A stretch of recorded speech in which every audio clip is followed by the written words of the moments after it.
is Dr. Chris at White House Chiropractic.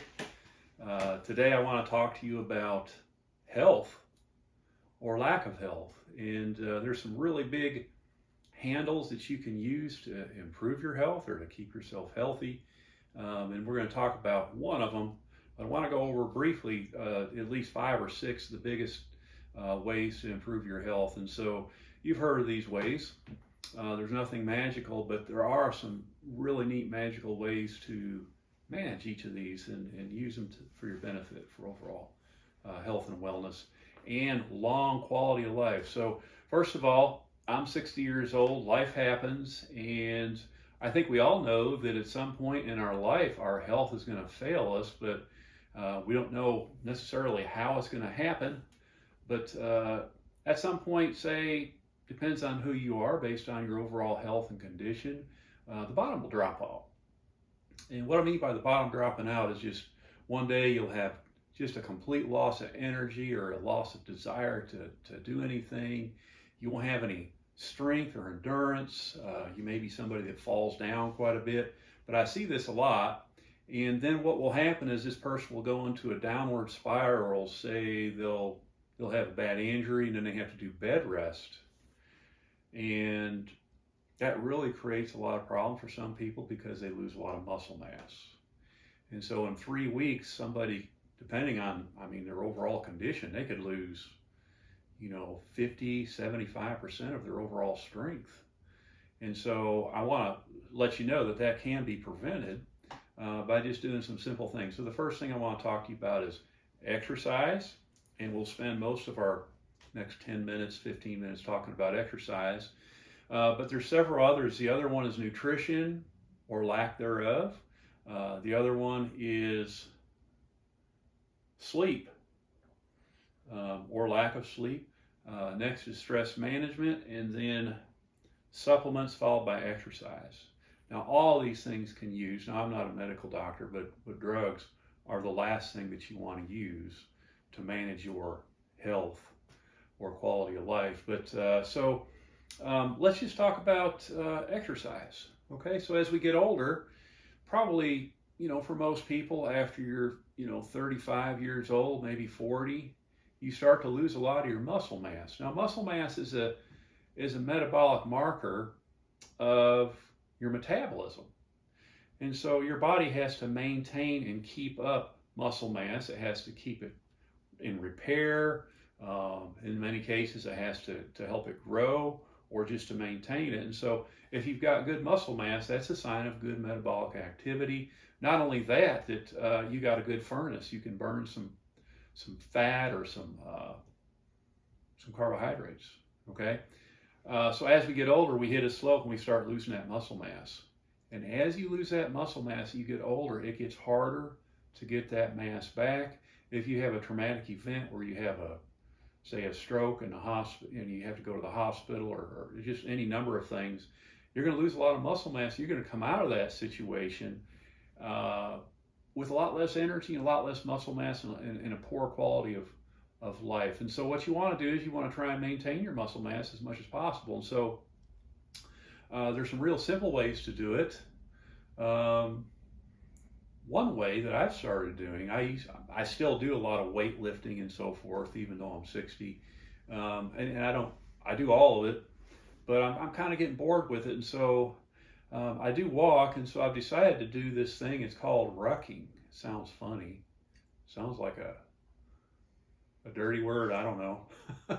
Ruck, R-U-C-K. So basically, what you do is you find a really nice backpack that has a shoulder strap and a waist strap around it, and you put some weight in this backpack, and it checks off a lot of really good things that you would like to do with a workout all at once. And so I've been doing this for 2 weeks now, and I haven't really touched a weight, but I've noticed I still get sore, but I'll put about 30 pounds in a backpack and I'll walk for a couple of miles. And so there's some really neat things that happen. Number one is it works with your endurance. So when you're walking with 30 pounds, you go for a period of time. Endurance is a really good effect of rucking. If you walk a couple of miles, that's 20 minutes, 25 minutes. All right. So another factor of rucking is your loading. We call it your axial skeleton. Okay. So basically, it's a part of your skeleton that's vertical. That would be from your head to your spine, and you're also loading your ankles, your knees, and your hips. And so when you do that, you're going to increase density in all those joints from top to bottom, which is really critical as you get older. You're going to increase the strength of your ligaments and your muscles. And so that's going to help maintain muscle mass. So when you walk with a load, it's going to load your shoulders, it's going to load your back, your core, your hips, your legs, your calves, and your feet. Now, you don't need to go gung-ho on this. You need to start out real easy, but the best recommendations out there are to start with about 15, maybe 10 pounds and work your way up to whatever you feel comfortable with. But it's advised to do 2, at the most 3 sessions a week. And so I've been doing 30 minutes. What I did just this morning is my goal is to get down to a 15-minute mile with a 30-pound pack. And once I do that, then I may start going on hills. I might start going out hiking. Or I may add a little bit more weight. But there's a lot of variables that you can add into this, and it's actually pretty fun. I'm enjoying it. And so anyhow, so a couple of points about endurance. If you lack endurance, there's a good chance that you're out of breath or you yawn a lot. You ever run into anybody that yawns all the time? They're starving of oxygen. Those aren't fun people to hang around with either, because man, they're just tiring. Okay, but yeah, if you lack endurance, what that typically means is you're not getting your heart. You lose energy at the end of the day. You can't complete a lot of things, or you don't have the energy to get up and start things. And so let me just share what endurance training is. It's training to increase the efficiency of your heart over a longer period of time. Okay, so you can get into that endurance training window when you walk for 30 minutes, a brisk walk. Say with sweat on your brow and you can still talk. That's a great way to get endurance training to work for you. So the reason you don't have energy, or the reason you do get energy as your endurance gets better, is if you think of your body is really something called a semi-permeable membrane. Now that's what we call it in physiology. But really, a good analogy of what your body is in your environment, your body is like a sponge. Have you ever used a sponge to wash your car? Man, if I use one now, man, I'd be in bad shape, because the sponge, you'll have a bucket of water, and then you take that sponge and you fill it up with all this clean, fresh water, right? And there's a lot of people that think we should just inhale all the time, right? And drink alkaline water. It's the silliest thing I've ever heard. But anyhow, you've got to have an exchange with oxygen and CO2. Same thing with a sponge. If you're going to clean your car, you got to get some dirt on your sponge, right? So you get a little soap on there, you start cleaning it, and then what do you got to do? You got to rinse it. So the sponge pulls dirt off the truck or off the car, whatever you're cleaning. It gets into the sponge, and at some point, if you don't clean that sponge, it's going to get your truck dirty. It's going to stay dirty, and it's going to be worthless. So that's why you have to re-rinse it. Re-rinse, re-rinse, re-rinse. Okay. And eventually, the water in your bucket gets so muddy, it's not doing anything. So you have to dump the bucket and put some fresh water in. So your cells in your body are the exact same way. When you breathe in oxygen, if you have good endurance and good blood flow to all the tissues of your body, that oxygen is going to get in there, and guess what? The dirt, the CO2, the waste products of metabolism have to come out. That's part of improving your permeability. If you have good endurance, you're going to have better permeability. Your cells are going to work better.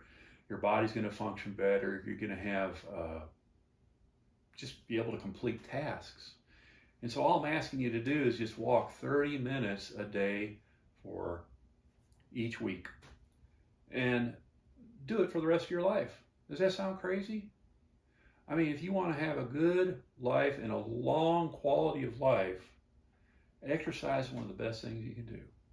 And not only that, if you do it outside and you do it with a friend, you got somebody you can talk to while you're exercising. So that's great for stress relief. It's great for cardiac endurance. So let me just leave you with this one thing. So have you ever heard of cancer? I'm sure you have, right? We all have. We know somebody's died from it. Do you know the latest and the greatest and the best research out there? You know what it says cancer loves? It loves to live in an environment without oxygen. You understand what I'm saying? So if there's oxygen in your tissues and your tissues are getting perfused with oxygen and they're getting rid of CO2, they want to go somewhere where there's a lot of CO2 and no oxygen, a lot of waste products. That's why it's really good to walk. Now, if you're somebody that sits a lot during the day, bless your heart. If you sit a lot and you're overweight and you have a lot of issues with endurance or a lot of fatigue issues, that's a slippery slope. And, you can help that. So I don't know what else I need to talk about, but we did talk about endurance, and obviously the opposite is fatigue. You want to have good blood flow going into your tissues. That results when you have better endurance. And of course, if you lose some weight, that helps a lot too. But then you get your oxygen in your tissues, you get your nutrients into the tissues, you get your CO2 and waste products and metabolism out of your tissues. And that's kind of how life should be. So anyhow, this is Dr. Chris. If you enjoyed this podcast, please share it with your friends. If you'd like to set up a time where we could take a look at your lifestyle, I'd be happy to help you out. This is Dr. Chris at White House Chiropractic. Thank you for your time.